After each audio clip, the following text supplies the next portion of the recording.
Fast food आणि हॉटेलिंगच्या जमान्यात गावाकडची अस्सल चव हरवली आहे असं तुम्हाला वाटत असेल तर थांबा. ओम श्री गुरु माऊली घेऊन आले आहेत चटण्या आणि मसाल्यांचा नैसर्गिक आणि गावाकडचा फॉर्म्युला.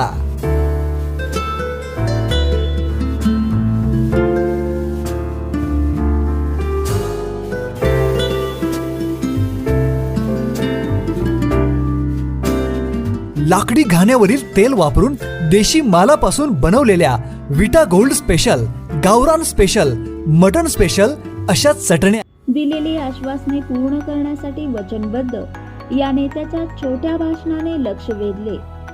जे करायचे ते केले आहे. जास्त बोलण्यापेक्षा काम जास्त करावे या पद्धतीने मी काम करतो असे म्हणत अगदी थोडक्यात भाषण करूनही विटेकरांच्या मनातल्या भावना सांगली जिल्हा मध्यवर्ती बँकेचे संचालक, शिवसेनेचे दमदार नेते, नगरसेवक अमोल बाबर यांनी व्यक्त केल्या. ज्या गोष्टी लोकांच्यासाठी आहेत, लोकांच्या हिताच्या आहेत, त्याच गोष्टी केल्या जातील. अन्य प्रकार नगरपालिकेत चालणार नाहीत.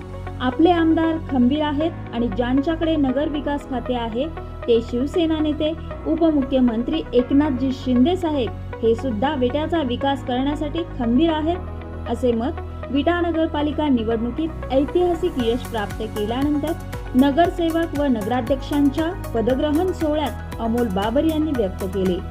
मोजक्या शब्दात परंतु विटेकरांच्या मनात असणारे शब्द बोलून कमी वेळेत प्रभावी भाषणाने विटेकरांचे मन अमोल बाबर यांनी जिंकले. पाहूया अमोल दादा काय म्हणाले. विटेकरांना धन्यवाद द्यायचे की तुमच्या अत्यंत ताकदीमुळे हे सर्व जे चित्र अजून त्यात पालटलं ते सर्व तुमच्या आशीर्वादाने ताकदीन झालेलं आहे. पहिला तुम्हाला धन्यवाद देतो आणि काही गोष्टींचा उहापोह तर करणार नाही. वेळ कमी आहे, आज त्या गोष्टींचं बोलायची तर जागा नाही. पण आम्ही सर्व नगराध्यक्ष आणि नगरसेवक ज्या गोष्टी तुम्हाला निवडणुकीत ज्या ज्या आश्वासनं दिले, ज्या ज्या गोष्टी सांगितल्या त्या पूर्ण करण्यासाठी आम्ही वचनबद्ध आहोत.